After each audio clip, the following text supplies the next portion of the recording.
Now on Sunrise and streaming on crossroadstoday.com.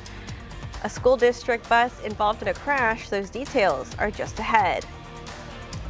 Plus, a fire over the weekend leaves a family without a home. And police foil a potential shooting attempt at an airport. And for your Tuesday, we have a cool front that'll be coming through tonight, bringing with it a good, decent chance for rain. And if you don't see rain today, don't you worry. We have much better chances for this weekend. All that in the weather coming up. And who will be our game of the week in Week 9? I'll tell you that later in sport. You're watching 25 News Now Sunrise.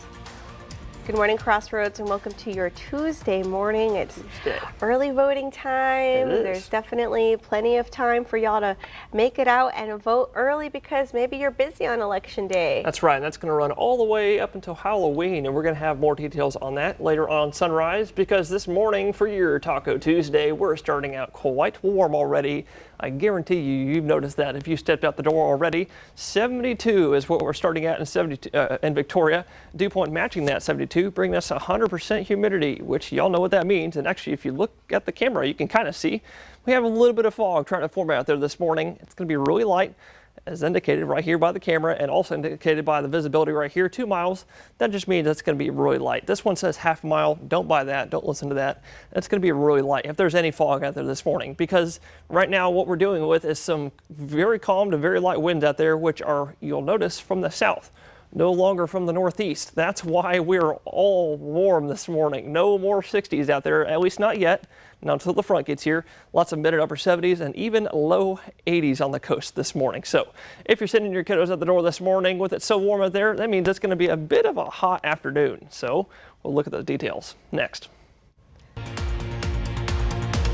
A VISD bus was involved in a four-vehicle collision Monday evening. The bus ran into the back of a black pickup truck. This caused the truck to hit a silver sedan. The sedan then collided with a black SUV parked at the traffic light. The crash happened in the 2300 block of Southwest Moody Street. One student was on the bus at the time of the collision. Police say there were no critical or life-threatening injuries from the incident, and the cause of the crash is still under investigation. A Victoria County resident lost her home Saturday evening after a fire. Nursery resident Casey Riley says losing her home is devastating, but she's glad her family is safe. 25 News Now reporter Ray Mosley spoke with the resident to learn more. Nursery resident Casey Riley was having a game night with her mother over the weekend, only to find out she lost her home where she stayed with her wife and son. She was made aware by her neighbor that there was a fire in the area, only to find out that it was Riley's home. Riley is unsure how the fire started, but was informed that it could have happened in her attic. I'm devastated. It's everything. All of my. I was in the military, so all of my certificates that I had. It's a lot. Riley's home is a part of her family's land, and she's currently staying with her mom to sort out her belongings. It's just, oh my God, because it's everything. It's your pets. I had 2 cats here. It's all of your family pictures. It's everything. Riley's home is insured, but she doesn't know when she'll be able to move into another home. Fire is one of those things that is all-consuming. Everything is gone.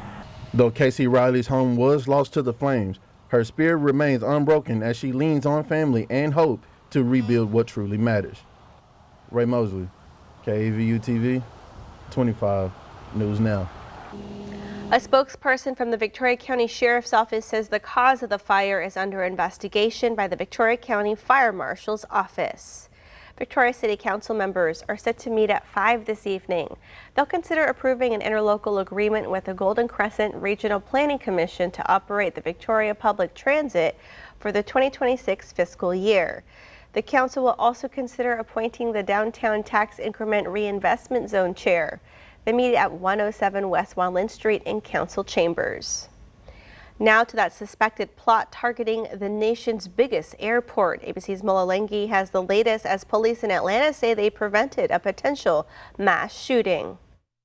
Overnight, authorities releasing this mugshot of the suspect accused of threatening to shoot dozens of people inside Atlanta's airport. Surveillance video showing the suspect inside Hartsfield-Jackson Airport, allegedly with his assault-style rifle just steps away in his truck.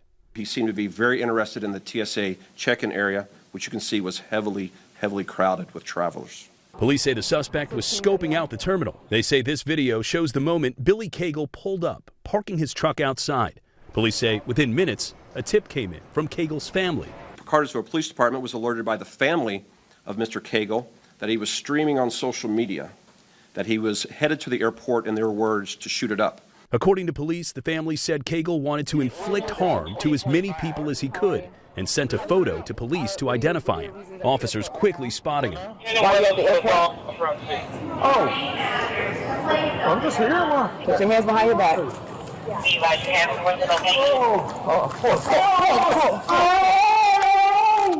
Arresting him using 2 sets of handcuffs. Investigators say they found 27 rounds of ammunition in his back seat, along with an AR-15 style rifle. They say he's a convicted felon, raising questions about how he obtained the weapon.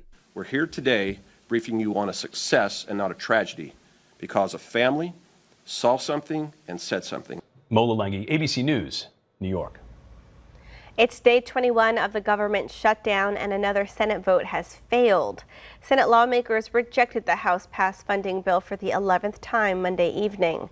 If passed, the legislation would have reopened the government until November 21st. Since the shutdown began October 1st, about 1.4 million federal employees have been furloughed. Amazon's cloud services unit AWS dealt with technical issues Monday. The issues caused widespread outages to many popular websites. AWS is a major provider of cloud hosting services that underpins much of the web and everyday online tools and platforms. The first problem was reported just after 3 a.m. Eastern Time. Amazon reports the services are now back to normal. And there are several items on that November 4th ballot. You can learn more about them on our website, crossroadstoday.com. You can also submit your birthday wishes and nominate their next military hero or athlete of the week. And remember, follow us on YouTube, Crossroads Today. Hit the like button and click that notification bell. The time now, let's get a look at our clock up here. It's 6:38 on our Tuesday morning. Here's a look at what's coming up next on 25 News Now Sunrise. Early voting is in full swing. Learn when and where you can vote. Construction continues on President Trump's new $250 million ballroom at the White House. I'm Nicole D'Antonio in Washington with the details as the federal shutdown stretches into its 4th week. And also coming up next after the break, in the short-term forecast, you heard me say we have both rain chances and a cool front coming our way today. So coming up next, we'll take a look and see just when that might be here.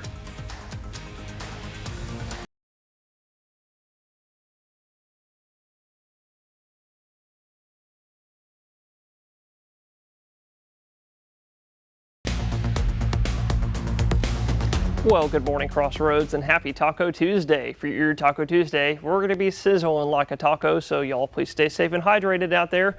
Don't believe me? Well, for your October 21st, we're supposed to be 83 degrees for the high, but today we're going to be 11 degrees above that. I'm thinking 94 degrees here in Victoria. With our low temperatures tonight, you can see right here dropping back into the 60s thanks to tonight's front, which we're going to look at here in a second. You can see everyone else today, before the front gets here today, looking a bit hot out there. Mid-90s for most, maybe, just maybe even upper 90s in our far western counties, be in Karnes County. Overnight tonight, after the front passes, we'll see our lows drop back into the 60s, which we'll be very grateful for because it's going to be a bit hot today. And tomorrow we'll also be grateful for this. Highs will drop down into the upper 80s for most. So no more 90s, I'm thinking tomorrow, and also actually for the rest of this week, which we'll look at in a second, because after the front passes, timing that out on your future tracker, you're going to see it before the front passes. We're looking mostly sunny out there today. Here's noontime looking real sunny, so make sure you got your sunglasses packed, but I'm going to let you decide if you want to bring your umbrella or not today, because chances are at a low 20%, 20, and that'll happen for a few spotty showers forming along the edge of the front from 3 p.m. all the way to 7 p.m. and for Highway 59 counties and south towards the coast. As you can see, not too much happening in our northern counties where all that dry air is filtering in. But that front will pass us about 7 to 9 p.m., bringing us some nicer weather for the rest of this week before much better rain chances get here this weekend. And we'll look at that next.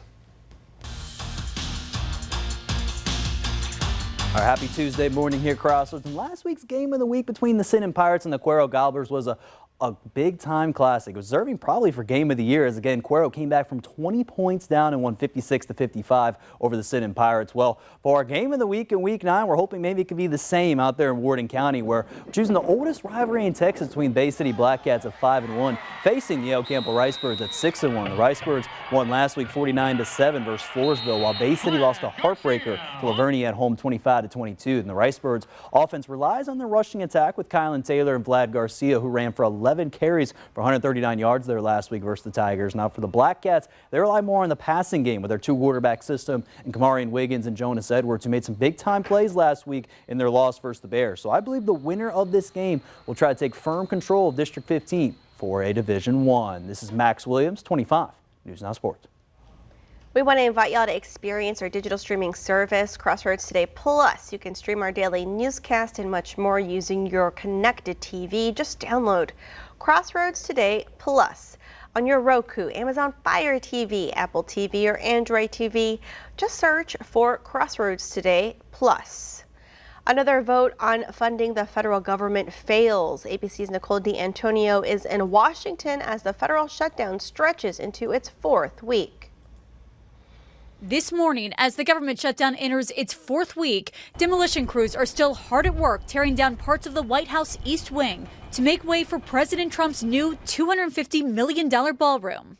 It comes despite Trump's earlier pledge that the project would not interfere with the existing landmark. It won't interfere with the current building. It'll be near it, but not touching it, and pays total respect to the existing building. The redesign has moved forward despite lacking approval from the federal agency that oversees such projects.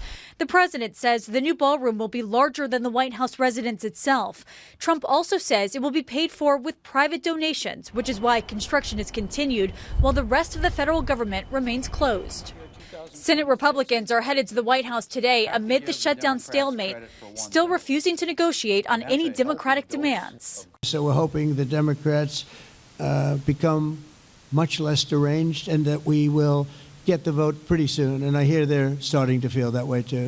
Democrats remain confident in their strategy, pointing to the looming open enrollment period and fixing health care as a top issue. Tens of millions of people across the country will realize that their health insurance premiums, copays, and deductibles have skyrocketed beyond what's affordable because of Republican inaction.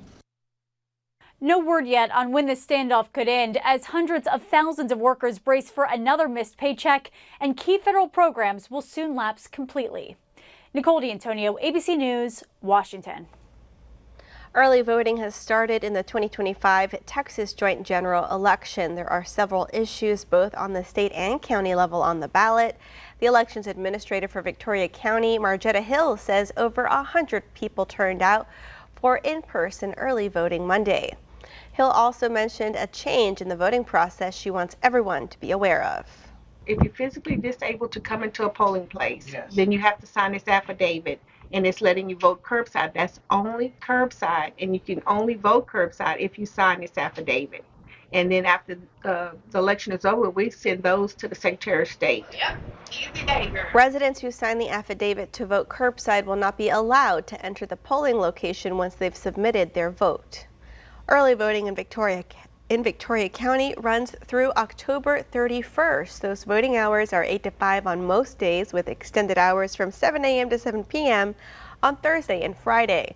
October 30th and 31st. A temporary branch will be open at the Bloomington Fire Department on those days from 8 to 5. The last day to apply for a mail ballot is Friday, October 24th. For a detailed list of where you can cast your vote, visit crossroadstoday.com. It's now 6:46 on our Tuesday morning. Still to come on Sunrise. Criminal subpoenas issued against Roblox as authorities target online predators on the gaming platform. All right, it's time to celebrate some birthdays. Happy birthday to Dr. Chan. Happy birthday, Dr. Chan. Wishing you many more happy birthdays to come. That's right. Happy birthday, Dr. Chan. And also happy birthday to Joe. Happy birthday, Joe. Hope you have a wonderful day and lots of love from Mom and the gang. Happy birthday to Bella. Happy 3rd birthday to our beautiful Bella from Mimi and Popo Resendez, Mom and Dad, Noah, and all the family. We love you so much. Oh, look at that sweet picture. Happy birthday, Bella. And also happy birthday to Miley. Happy 14th birthday, Miley. We love you. You are sweet. You are so sweet, polite, and a beautiful daughter. And we are so proud of you, and good luck on your basketball tryouts. And happy birthday to Tony. Hope you have a fabulous rest of your birthday week. Thank you for always being not just the life of the party, but also the party photographer. That's right. Happy birthday, Tony. And also happy birthday to reality TV star Kim Kardashian, who's turning 45 today. Happy birthday to Kim. And to see your birthday wish live on 25 News Now Sunrise, you can come to crossroadstoday.com. Just click the drop-down menu, then click the Home tab, and then you'll see Submit Your Birthday Photo. I also want to wish Kelly a very happy birthday. Happy birthday, Kelly. Happy birthday, Kelly. And the time is now 6:47 on our Tuesday morning. Happy birthday if you're celebrating one today. That's right. Happy birthday. Stay with us. We'll be right back.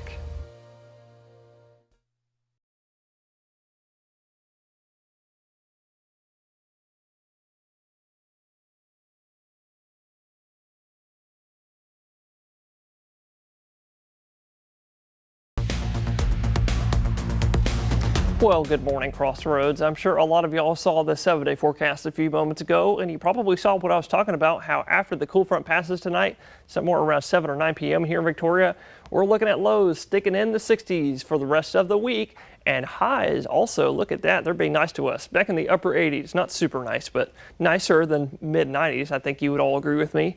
Upper 80s for the rest of this week with maybe one day in the low 90s Thursday with a little bit extra sunshine. But as we go into the weekend time, that sunshine will dwindle away, and we're looking at cloud cover and rain chances returning to the picture at a nice 70% on Saturday. So what is all that about? Well, we have a few low pressure systems out there that we're tracking right now.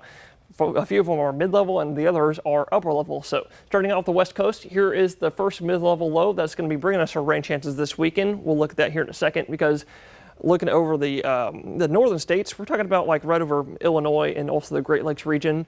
Here is an upper level low pressure system spinning counterclockwise, and that's the low that's going to bring us the front tonight. And you're going to see that right here. Here's the front. Here's that low system as it pushes northeast. This is going to bring us the front for tomorrow or until tonight. But here's the mid-level low that's off the coast of California. That's going to ride right over the Rocky Mountains this weekend, or going into this weekend, and then it'll park itself right here over the southern part of Oklahoma and North Texas region Saturday. And with westerly winds out of the Pacific, that'll drag all that moisture into Texas, bringing us some good rain chances for Saturday. So y'all get excited. But also get excited because going into next week, what is this? What is this gigantic thing right here? This is a massive upper level low pressure system that should bring us our first real fall cold front next week. But before that gets here, we're looking at really good rain chances, like I said, for Saturday, to which some of these storms could be strong. We'll have more on that later on Sunrise. We turn now to child safety online. ABC's Mola Lengi has the story and new scrutiny on the popular gaming platform Roblox. This morning, Florida's Attorney General is issuing criminal subpoenas against Roblox, the popular online gaming company, citing alleged abuse of children by online predators. Companies like Roblox have become breeding grounds for predators to get to and have access to our kids. The Attorney General claims the platform does not properly verify the age of users and fails to moderate explicit content, claiming his office has arrested more than 1,000 child predators this year, and many of those investigations, he says, have led back to Roblox. These criminal subpoenas will enable us to gather more information for our prosecutors about the criminal activity taking place on Roblox platform. Roblox says it's added extra protections for young users with more rules around messaging, saying it prohibits sharing images and videos in chat, uses filters to block the exchange of personal information, and is implementing age estimation for users. We take every case of harm extremely seriously. Any platform of our size, it draws bad actors, and our job is to do the best that we possibly can to prevent anything from happening on our platform. The company is facing mounting scrutiny, including from the family of 15-year-old Ethan Dallas. They filed a wrongful death lawsuit against Roblox, claiming it failed to protect their son from a sexual predator, leading to his suicide. Roblox saying it's deeply saddened by his death, but says it cannot comment on the ongoing litigation. Mola Lengi, ABC News, New York. Still to come on Sunrise, news to know before you go. Talks between the White House and Russia appear to be stalling.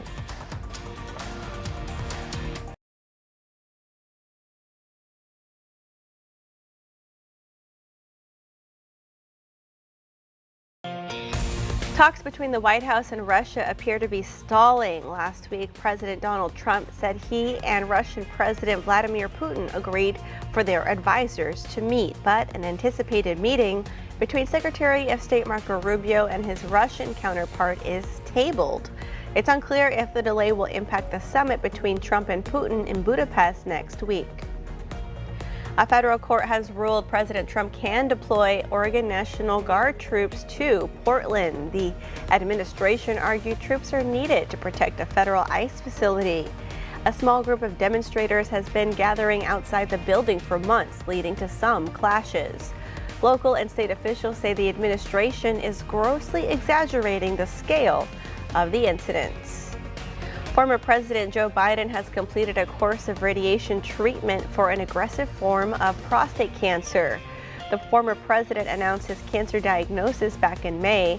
According to his office, Mr. Biden underwent several weeks of treatment at Penn Medicine Radiation Oncology in Philadelphia. The former president is said to be doing well. He turns 83 next month. And Victoria is getting ready to celebrate White Cane Day. It's a national event recognizing the independence and achievements of people who are blind or visually impaired. Refocus Victoria and Texas Workforce Solutions is hosting the October 24th event. It starts with an awareness walk at De Leon Plaza, followed by activities at 120 South Main Street on the second floor in the Sam Houston Room. For more information or to register virtually, you can contact Texas Workforce Solutions. And we want to invite y'all to experience our digital streaming service, Crossroads Today Plus. You can find it on your connected TV through Amazon Fire TV, Roku, Apple TV, Android TV. Just search for Crossroads Today Plus. And now let's get a look at that sunrise with Parker. Parker, it's nice and cool this morning. It is not, actually. It is the opposite. Yesterday it was nice and cool, and I guarantee you're going to be seeing that tomorrow morning, because after the front passes, we're going to be looking much nicer for the rest of this week. But this morning, we actually don't really have much of a sunrise. It's actually pretty cloudy out there right now. All that thanks to the winds that have returned off of the Gulf, and that's why it's so humid this morning. And I guess you could say it is kind of cool. It's 71 right now in Victoria, but the humidity, let's talk about that. It's 100% because the dew point, that's back in the 70s and it's matching the temperatures. Just be careful. You might see a little bit of light fog. Nothing too dangerous out there, I'm thinking, this morning, because we do still have a little bit of wind, and that wind you can see is bringing us all some warm temperatures this morning. Low, mid, upper 70s, even 80s. Sun's not even up yet. It's 80 degrees in Palacios. That's incredible if you ask me. And with it so warm this morning, it's going to be another kind of hot day. I'm thinking 93 in Port Lavaca underneath the mostly sunny / partly cloudy skies. Coastal counties, like I said, going to have that better rain chance from 3 to 7 p.m. Also, I guess Highway 59 counties as well, but a little bit warmer. Victoria at 94 today, upper 80s at noontime, and also about the same thing in Cuero, 94 today. But we do have a front coming away today, so don't worry about the heat. You can see North Texas, their high temperatures today in the 70s. And after the front passes here tonight, 7 to 9 p.m., we're looking at highs for the rest of the week in the 80s with great rain chances by this weekend. Thank you for joining us this morning. Be sure to join Shauna, Don, Maclovio, and Max today for 25 News Now at 5, 6, and 10. Make it a great Tuesday.